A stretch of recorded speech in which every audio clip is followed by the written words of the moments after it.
Hey Steve, where are we? Are we in Las Vegas or are we in Tokyo? I'm very confused. What are we looking at? Well, we're looking at this app called Wonderland, which basically segments you out instantly and teleports you to anywhere you want. So yes, you can be in Las Vegas, but you can also be in Tokyo. And it's kind of a fun app because then you can send your friends a picture and a live video, right? Yeah, exactly. So basically what the app does is that it only requires a single RGB camera and it instantly recognizes who you are and segment you out from the image. And then you can switch the background as you wish. For example, here I can just teleport myself to Egypt, or if I want, I can go to Paris. This is Paris, just want to show. Yeah. The powerful thing about that is it's fun in games, but there's a lot of smarts behind it. Why don't you talk a little bit about the artificial intelligence that drives this? Yes, we develop very sophisticated neural nets that can segment people out, can remove the background easily, but also we can also develop an algorithm that can recognize your body pose, your depth, and your skeleton.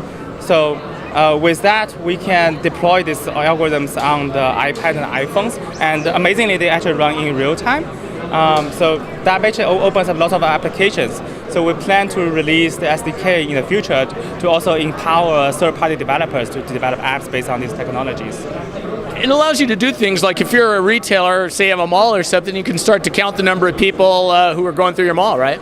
Yes, that's actually a very important application. Actually, right now we are working with some great partners in the retail space to solve the checkout-free solutions, and that's still kind of stealthy, but it's happening, and we are going to have some major announcements in the next few months.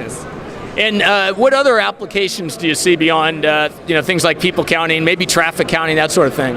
Yeah, traffic counting, understand the human motion in general, and also surveillance applications. So those are some of the natural applications of these technologies. But on the entertainment side, you can also use this one for avatars, for like swap you, turn you into a Pikachu or something. So we foresee that's something happening as well. Yeah. Perhaps you can show us kind of that depth information that you provide, or the virtual depth information by switching out the background there. For example, this is just a regular RGB camera. And we basically turn that camera into a depth camera. As you can see, this is a heat map. The red means it's closer and the blue means it's far away. And as you can move around, you can even see the facial structure of the person as well. And in addition to depth, we can also do surface normal. For example, we can turn this RGB scene into a 3D surface. So you get to see a very detailed facial structure of the person. I don't know if you can see. Abhishek, do you want to come closer just so that you can see a very detailed facial structures of the person, even including the eyebrows and the hairs and the ears. And yeah, that's only using a single RGB camera. It's amazing. It almost looks like a scan. I mean, it looks like you have depth there. Yes, it's actually that people can do that easily, right? So, for example, if you close one of your eyes, you can recognize depth. You can understand the close and far, and we actually teach the computer to do the same thing as well. Yeah. Excellent. Well, it seems like there's a whole host of other applications, whether it be self-driving or whatever. So it seems like you've really just scratched the surface on this. Yes. So what you see basically just the tip of the iceberg, and we believe there are more important applications coming out. For example, right now we're working on the retail space.